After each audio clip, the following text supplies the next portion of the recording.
Hey guys, have you ever pulled a trailer and you felt like the tongue of the trailer was too heavy, where the front of your truck started, almost it feels like it's floating, the steering is so light? Or have you ever pulled a trailer where you started to swerve back and forth? You and the trailer started to swerve at usually a high speed, usually from 45 on up. If that has ever happened to you, I'm going to show you a little bit about a new piece of equipment that I bought. Very simple tool that can help you measure your tongue weight. That is very important when distributing the load on your trailer and creating a safe environment for you going down the road. Both safe for you and safe for those that are around you. So check it out. Hey, here's a good diagram to illustrate what I'm talking about. So here it's when you have too much weight at the front, you see your back end is really squatting. Front of the trailer is very heavy. Can equal potential disaster. Can cause you to wipe out because the load is unbalanced. Again, when you have too much weight at the back, the rear of the truck is very light, and what happens is it creates a sway point right here. It starts to go back and forth, and then that can also lead in disaster. So this little tool inside this box might help you figure out if you got too much or too little weight on the tongue of the trailer. Alright, so here's the Weigh-Safe Hitch. It's a 2-inch receiver. My 1500 is standard with a 2-inch receiver. Now if you got a 2500, 3500, 1-ton truck, those typically come with 3-inch receivers, and you can get a reducer if you wanted to get it down to 2-inch. But anyway, this is what it comes with standard. 99 bucks off of Amazon, and it does not come with the ball. You got to get your own ball. This is a Reese brand, a 2 5/16 ball. It's what do they call it? Carbon forged steel or something like that. I don't really know what that means. I'm assuming that makes it stronger.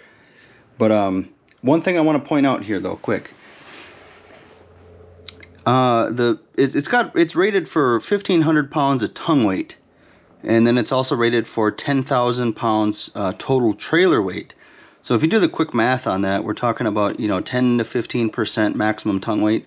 If this is rated at 10,000 pounds, 15% of that is 1,500 pounds of tongue weight. So that's kind of how you do that math.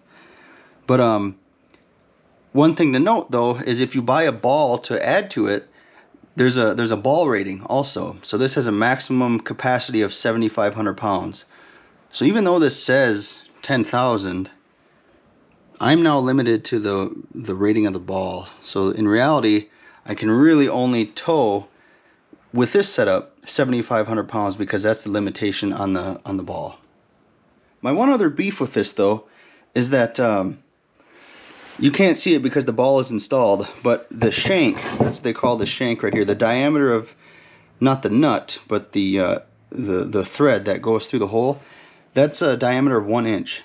You can get larger ones, but this hitch right here only comes with a 1-inch diameter shank, and I think that's part of the limitation. I noticed when buying a ball for this, if you get a larger shank, then obviously it has a greater towing capacity, but because this only has a 1 inch, you're limited to only buying a 1-inch shank ball, and therefore that's my theory, that it only can withstand 7,500 pounds versus a bigger one which could handle probably 10,000 or more.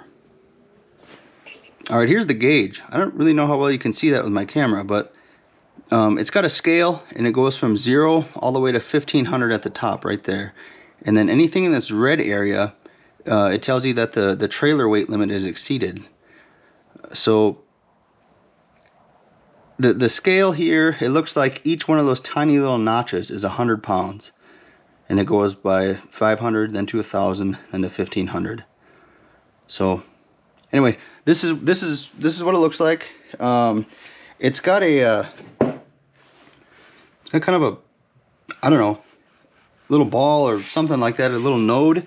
So when that goes inside your receiver, I'm assuming that when this touches the metal on top, there's pressure or downforce that's applied to this, and my hypothesis is that's what actuates the meter. So anyway, that's what it looks like. Hey, I also bought this coupler lock for my trailer. A little bit of security to hopefully not get it stolen.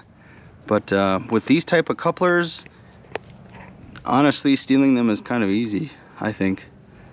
So I got 2 layers of protection here. This is a Demco Easy Latch coupler, but I got this this lock right here that goes over the top of the coupler itself, and this will fit anywhere, pretty much anything between 1 7/8 up to 2 5/16.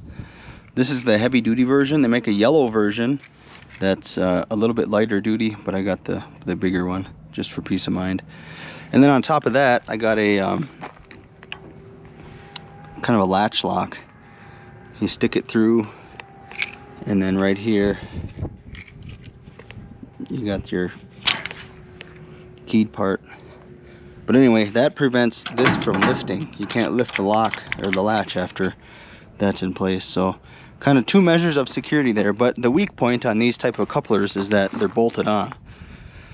So for any of y'all that, I don't know, I guess if you want to steal a trailer, that's all you got to do is unbolt those 2 right there. So that's kind of the crappy part. Now I think once I get this set to where I want it, this is pretty much perfect for my truck. But I might throw a little tack. I have a welder, so I might throw a tack on each one of these to prevent those from being loosened up. And then you know, if you got to take them off, you just cut them off, I guess, and buy new bolts, which isn't that big of a deal. But at least if someone's trying to steal it, they have to grind the sucker off, and that's going to make noise, and it's going to take time, and it's going to incentivize them not to steal the trailer, I guess. So that might be a plan in the future. One thing that we are not talking about in this video is a weight distribution hitch. A weight distribution hitch is the supreme solution for controlling the weight distribution of the trailer onto the tow unit. Now, most of those also come with a sway control, and they are really the prime solution for any type of weight distribution mechanism. However, my trailer is an I-beam. I have 8-inch I-beam as the framing of the trailer. Typically the weight distribution, at least from what I've seen, those type of systems are designed for C-channel type frame. If any of you know a solution for an I-beam trailer, please share it in the comments below. I'd love to learn more about it. All right, so here it is all hooked up.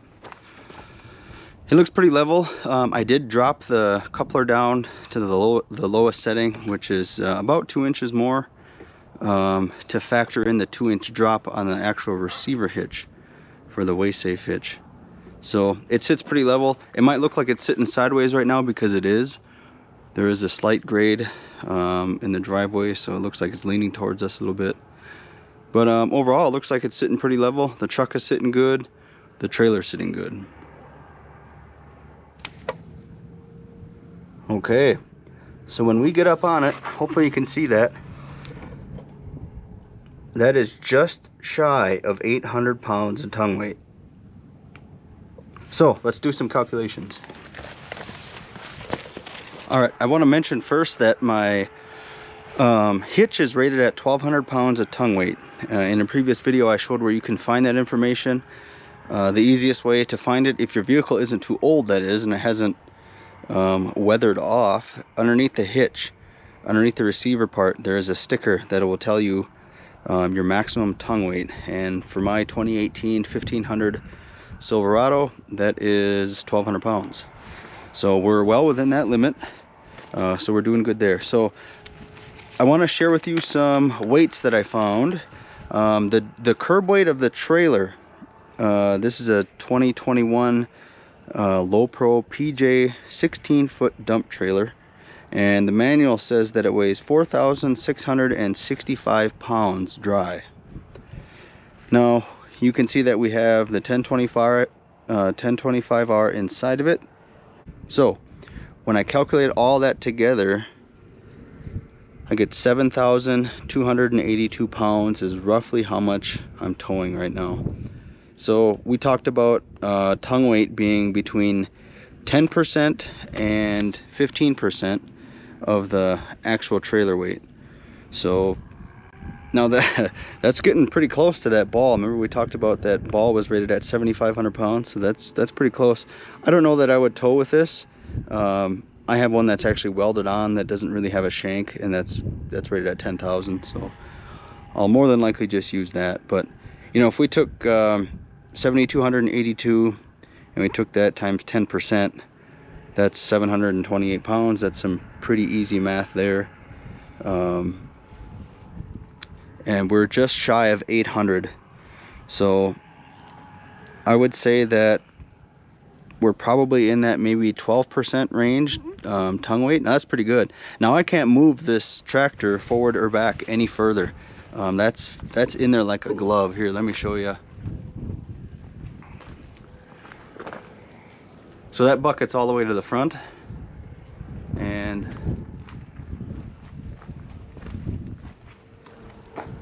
the snowblower is all the way to the rear. So there's maybe about an inch or two that I got to move with, but I have it tied down here, so it's really not going to move. But I don't really have much to maneuver inside the trailer, so I wanted to see what naturally is sitting on the tongue, and I'm pretty happy with this. This is good. This is real good. That means that this trailer is balanced pretty well. It probably naturally has about 10% tongue weight on its own, which is desirable. So I'm happy with what I'm seeing. I just wanted to do this calculation because I was curious about how much tongue weight. Now that factors into gross vehicle weight rating and gross axle weight rating for the rear axles as well. So anyway, just wanted to showcase that to you. Hope you like it. Hope you found it helpful. Please like and subscribe and keep following. Hey, thanks guys. Have a good day.